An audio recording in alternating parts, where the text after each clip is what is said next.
Mónica debe presentar o seu traballo sobre pedras na clase de ciencias. Nunca fixo antes unha presentación e non sabe como vai a comezar. Vamos a axudarlle. Con somente 3 puntos, a exposición será un éxito. 1. Preparados. Mónica vai a porse mans á obra para que todo saia ben. Cal é o primeiro paso? Resumir o traballo.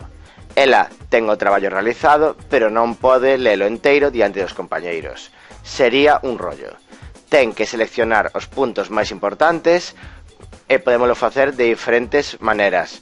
Se o resume é longo, pode sacar un resumo. Se é curto, pode empregar palabras ou frases que reflexen as ideas principais do texto. En calquera caso, o concepto é o mesmo. Ten que sacar en poucas palabras os puntos fundamentais sobre as cales fiou o traballo. Mónica escribiu o que quere dicir na exposición e que debe facer. Listos, 2. Moi doado.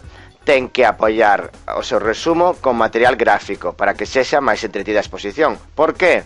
Porque se no canto expoñer estivese escoitando e o traballo se fose denso, por moito que resumise, sería moi pesado. Mónica non quere que os seus compañeiros se durman mentras ela fala, polo cal o mellor que pode facer é amosar cousas mentras ela explica. Que? Pois dependendo do tema da exposición. Se fala de pedras, pode levar algunhas pezas da súa colección. Debe, ademais, decidir facer un PowerPoint que reforce aínda máis a súa mensaxe. Ten que ter cuidado con isto.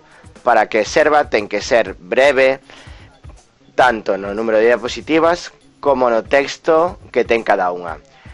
Se a exposición é un resumo do traballo, o PowerPoint debe ser un resumo da exposición. Non debemos copiar todo o resumo íntegro na diapositiva, porque a xente non sabería se ler ou atender a exposición. Mónica debe escoller as coles e tipografía.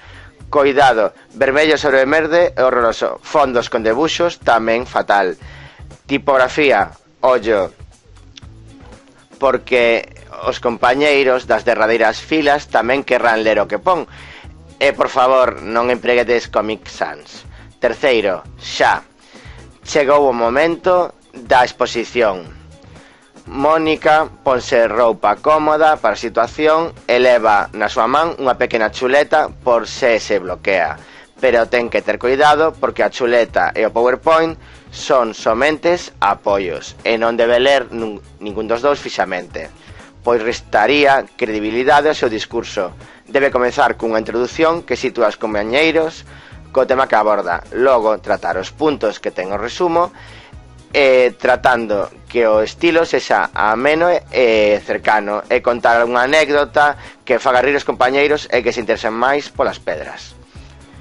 Finalmente, o aplauso dos compañeiros e profesores é a mellor recompensa que pode ter Mónica.